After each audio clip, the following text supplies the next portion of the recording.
हर महादेव। जय माँ पार्वती। आप सभी को हरियाली तीज व्रत की हार्दिक शुभकामनाएं। और आज आप सुनेंगे हरियाली तीज व्रत की कथा।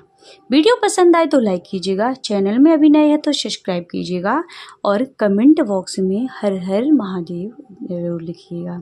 आइए शुरू करते हैं हरियाली तीज व्रत की कथा। श्रावण मास के शुक्ल पक्ष की तृतीया तिथि को महिलाएं शिव पार्वती का पूजन विशेष तरह से करती हैं। उसे हरियाली तीज कहा जाता है।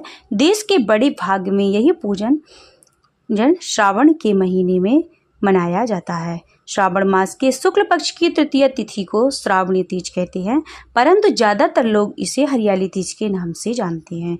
यह त्यौहार मुख्य रूप से उत्तर भारत में मनाया जाता है।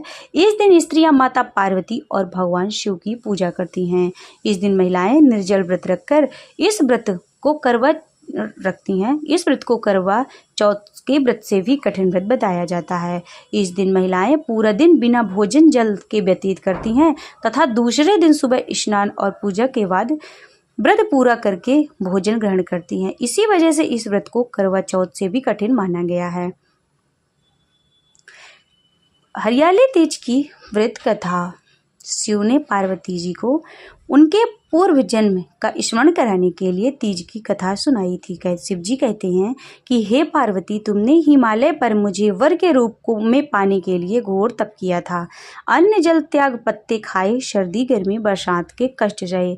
तुम्हारे पिता दुखी थे। नारद जी तुम्हारे घर पधारे और कहा, मैं विष्णु को भेजने पर यहाँ पर आया हूँ और वह आपकी कन्या से प्रसन्न होकर विवाह करना चाहते हैं। अपनी राय बताएं।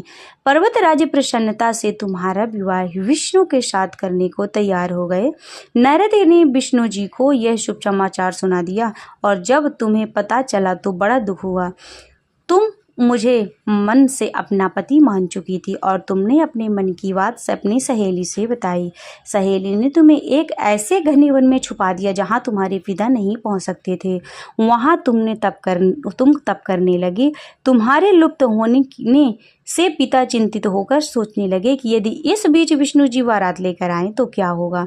शिव जी ने आगे पार्वती जी से कहा, तुम्हारे पिता ने तुम्हारी खोज में धरती पाताल एक कर दिया पर तुम ना मिले। तुम गुफा में रेत के शिवलिंग बनाकर मेरी आराधना में लीन थी। प्रसन्न होकर मैंने मनोकामना पूरी करने का वचन दिया। तुम्हारे पिता खोजते हुए गुफा तक पहुंचे। तुमने बताया कि अधिकांश जीवन शिव जी को पति रूप में पाने के लिए तप में बिताया है।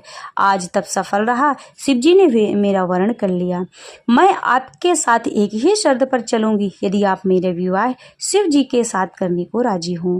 पर्वतराज मान गए और बाद में विधि विधान के साथ हमारा विवाह किया। हे पार्वती, तुमने जो कठोर व्रत किया था उसी के फलस्वरूप तुम्हारा विवाह हो सका। इस व्रत को निष्ठा से करने वाली स्त्रियों को मनवांछित फल देता हूँ, जो तुम जैसा अच्छा सुहाग का वरदान प्राप्त होगा।